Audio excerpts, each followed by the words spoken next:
Diving into the lyrics of Wildflowers, the title track to Tom Petty's masterpiece, 1994 solo album, is like wading into a reflecting pool.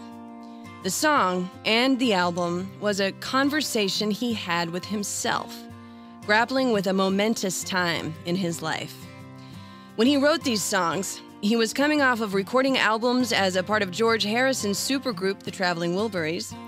He was leaving his longtime record label, MCA, for a new deal with Warner Brothers. He was saying goodbye to longtime Heartbreakers drummer Stan Lynch after decades of highs and lows as bandmates. And last but not least, he was dealing with the crumbling of his marriage with his wife, Jane, to whom he'd been married since 1974, a woman he had been with since before he, Jane, and the Heartbreakers all headed for California from their hometown of Gainesville, Florida. Tom Petty, Benmont Tench, Mike Campbell, original bassist Ron Blair, and Stan Lynch. Jane Petty is responsible for the title and inspiration of Stevie Nicks' song Edge of 17, by the way.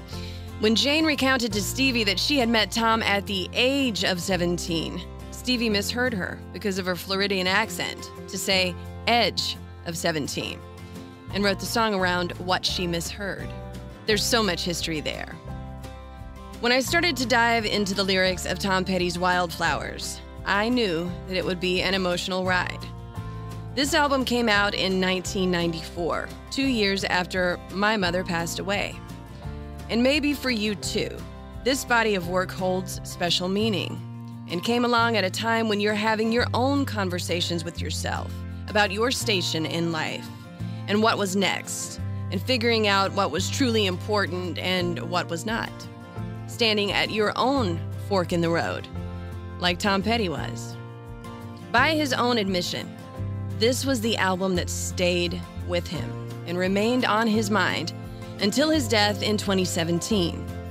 Rick Rubin, who produced Wildflowers and 2 more Petty albums afterward, has said that Petty told him in the years that followed that Wildflowers intimidated him because he wasn't sure he could ever top it, and that he wasn't sure where the songs came from. There were 25 tracks written and recorded during the Wildflowers sessions, but only 15 made it to the original album release. For once in his life, Tom Petty didn't buck against the advice of his new record label when Warner Brothers executives suggested that 25 songs, a double album, would be too many. Petty, who had in the past railed against label intrusion against his art, demanding complete artistic control and even making a huge fuss in order to keep the price down on his albums so that his fans wouldn't have to suffer greater out-of-pocket costs, went along with their advice. This time, Wildflowers was released as a 15-song album. And even though it was a Tom Petty album solo, without the Heartbreakers, all of the Heartbreakers performed on the recordings with him, with the exception of Lynch, who was replaced in the studio by the English drummer Steve Ferrone, who had been given the thumbs up by none other than George Harrison as a suitable drummer for these songs. Ferrone, in effect, became a member of the Heartbreakers after these sessions and remained with the band until their last gig in 2017. Stan Lynch, an original member, left the Heartbreakers shortly after his last gig with the band in 1994 at the Bridge School benefit concert in California over longtime musical and personal differences with Petty. And so, a new chapter was born. Petty said that the reason he wanted this album to be a solo release was because he didn't want it to be tied up with 5 guys, since these songs were so very personal to him. He referred to Wildflowers as his divorce album, even though it was released a full 2 years before the divorce was finalized between him and Jane. The pair had 2 daughters together, Adria, who is a film director now, and Kimberly Violet, who is an artist. The 2, who now co-manage the Tom Petty estate, remember their father constantly working on these songs, readying them for the world while his marriage fell apart. It was a tumultuous relationship that came to an end after 3 decades full of drama. Their house was burned down in 1987 when Adria was 5 years old, caused by arson. The case was never solved. Annie Lennox came to their aid after the fire with clothes for the family. The only thing that remained intact after that fire was Tom Petty's basement studio. And the family decided to rebuild the house since it was surrounded almost entirely by wooded privacy, hard to find in the Encino neighborhood of Los Angeles, where his nearest neighbor was Lennox's bandmate in the Eurythmics, Dave Stewart. After the two divorced in 1996, Jane put the house on the market, but then, unable to sell it, she filed for bankruptcy. It was briefly used as a party house for a rich tenant, with invites given out over social media, and was raided by SWAT during that time for illegal activity. It was finally sold to Selena Gomez in 2020. But after the fire, and before the divorce, came Petty's successful stint as a member and co-producer of the Traveling Wilburys, a band which sealed his place among the very top of the credible end of rock. George Harrison, Jeff Lynne from ELO, Tom Petty, Bob Dylan, and Roy Orbison. This union extended even onto Petty's first solo album, Full Moon Fever, released in 1989, and features contributions from Lynne, who produced that, as well as Harrison and Orbison before Orbison passed away in '88, along with members of the Heartbreakers. To say that Tom Petty was in a creative apex in the years that followed the fire would be an understatement. His work with the Wilburys, his work on his own solo album and albums with the Heartbreakers, his nonstop work ultimately led him to create his opus. All the changes that had happened and were happening in his professional and personal life would, in the end, weave the songs that became Wildflowers, with a title track so incredibly intimate, like the inner voice you hear when your mind is quiet. A comfort born of getting to a certain point in your life when a certain perspective is realized. Wildflowers starts like this. You belong among the wildflowers. You belong in a boat out at sea. Sail away. Kill off the hours. You belong somewhere you feel free. The author, Paul Zollo, wrote a book about Tom Petty called Conversations with Petty. In it, Petty tells Zollo that these lyrics were an absolute ad-lib from the word go. He said that he turned the recorder on, sang the song in one take, turned it off, and when it seemed like the song was finished, he sat back and said, "Wow, what did I just do?" After listening to it, he didn't change one word. And it continues. Run away. Find you a lover. Go away somewhere all bright and new. I have seen no other who compares with you. Now that's a wonderful thing to say to someone, even if that someone is yourself. At some point in every breakup, we come to a resolution as to why things don't work out anymore with a person or a situation. The only difference between our own quiet resolutions and Tom Petty's, in this case, is that he made a song about it that we all could sing. And he sings the next part. You belong among the wildflowers. You belong on a boat out at sea. You belong with your love on your arm. You belong somewhere you feel free. Almost like he was having an inner vision of a happier time to come, a love that was to be once he got past the chaos of a marriage in tatters, a relationship with a bandmate gone south, and into the freedom of a new partnership with a record company. Manifesting all these things by singing the words. Run away. Go find a lover. Run away. Let your heart be your guide. You deserve the deepest of cover. You belong in that home by and by.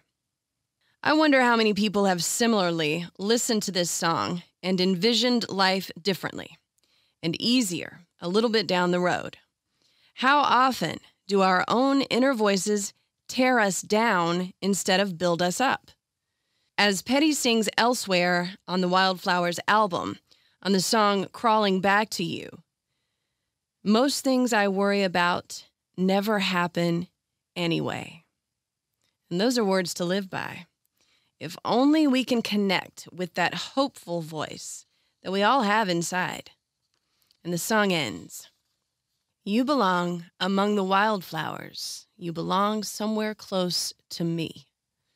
Far away from your trouble and worry. You belong somewhere you feel free. By all accounts, Tom Petty was a loyal man. He was loyal to his wife through years of what people closest to him say was an almost obsessive neediness on her part, marked with issues with drinking, a hot and cold, combative relationship that went on and on. Similar to Petty's father, who had his own issues with alcohol and violence. He was loyal to his bandmates and loved them, even Stan Lynch, who was inducted with Petty and the Heartbreakers into the Rock and Roll Hall of Fame in 2002, well after his departure from the band. Their performance at the induction would also be the last time that longtime Heartbreakers bassist Howie Epstein would perform with the band. Epstein died the following year after complications from years of drug addiction. Tom Petty would seek recovery from his own battle with drugs in 1999. The divorce with Jane causing him to descend into his own private battle to find a way to cope. And he did go on. More albums with the Heartbreakers and one more solo album, Highway Companion, which was released in 2006. And there were more tours until the final tour, the Heartbreakers' 40th reunion tour, which concluded in Los Angeles, his adopted hometown, in September of 2017. Less than a week later, on October 2nd, Tom Petty died as a result of an accidental overdose due to painkillers he was taking for problems with his hip and other health problems. He was just shy of his 67th birthday. Between recording Wildflowers and his passing, Tom Petty would see some of the happiness that he seemed to manifest in the songs on the Wildflowers album. He remarried to Dana York in 2001, and in so doing gained a stepson named Dylan. Throughout his career making music, it can be said that Tom Petty changed the fabric of pop culture. He transitioned so easily from the 70s to the 80s, embracing music videos when MTV came along. He was one of rock and roll's greatest curators. His partnerships and collaborations with the likes of Stevie Nicks, producer Jimmy Iovine, the Wilburys, Ringo Starr, Jeff Lynne, Rick Rubin, and more hit on a level that can only be attributed to his singular ability to not only find the right people to work with, but then to lead the shapings of his incredible songs in the right way at the right time. He sold over 80 million albums over the course of his career. He was inducted into the Songwriters Hall of Fame, won a Billboard Century Award, has a star on the Hollywood Walk of Fame with the Heartbreakers, and he received the keys to the city of Gainesville, Florida in 2006, along with the other members of the Heartbreakers. It thrilled them all. Wildflowers was reissued in 2020 with the remaining 10 tracks that were written during the Wildflowers sessions, called Wildflowers and All the Rest. It was his wish for the songs to ultimately be released, and he was working on making this happen before he passed. Some of the songs had appeared on the soundtrack to the film She's the One back in 1996, but it was Petty's vision to have them come out as an addendum to the original album, and so that came to be. The other 10 songs carry through on the Wildflowers theme, an inner conversation.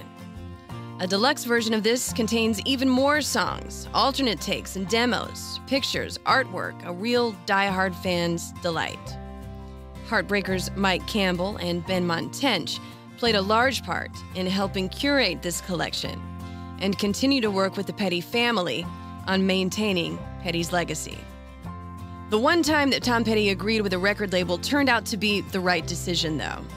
The 15 songs that make up the original Wildflowers album begin with the title track and end with Wake Up Time, a self-nudging to roust oneself out of the doldrums and to rise and shine. It is a perfect album in every way, one that bears repeated listening, as I did, when it was released, 2 years after my mom passed on, as I was searching for footing in a world as a teenager. It helped me find it then and years later when I was an adult living in Los Angeles, Tom Petty's adopted hometown. I kept this album in my car specifically for times when I would ride up the Pacific Coast Highway from Santa Monica, through Malibu and up to Ventura, hugging the coastline all the way, playing Wildflowers on repeat. There is a certain California gold that shines on all of these songs, a peculiar kind of light that exists where the sun tips down over the horizon to the west, in the land where Petty was when he wrote them. But listening doesn't require a location. Petty's songs will bring the sunlight in, on Wildflowers, wherever you are. They are the songs that remained on his mind for the rest of his life, different from anything else in his entire body of work. Tom Petty's creative peak, and that's saying something. And what a gift to fans this music continues to be. With Wildflowers, we too, if only for the length of a song, can imagine that we belong somewhere we feel free. I'm Janda, and this has been Behind the Song. Special thanks to Christian Lane for the music you hear on this podcast. Subscribe to the Behind the Song podcast on YouTube and see the video episodes, and follow the Behind the Song podcast on TikTok. If you have a song you'd like to hear more about in an upcoming episode, drop me a note in the comments and let me know. On the way, episodes about lyrics from the Pet Shop Boys, Blind Faith, and more classic rock and roll. Behind the Song is powered by DuPage Credit Union. If you're anything like my husband and I, spending this much time at home has made us think of all the home renovations we want to do. And with home equity loan rates the lowest they've been in years, it's the perfect time to kickstart your home renovations and talk to the experts at DuPage Credit Union. Whether you're looking for a fixed-rate home equity loan or a HELOC, they make it so simple to get the funds you need fast. For credit costs and terms, or to apply, visit DuPageCU.com. That's DuPageCU.com. DuPage Credit Union is an equal housing opportunity lender, NMLS number 445096. By Members' Choice, this institution is not federally insured.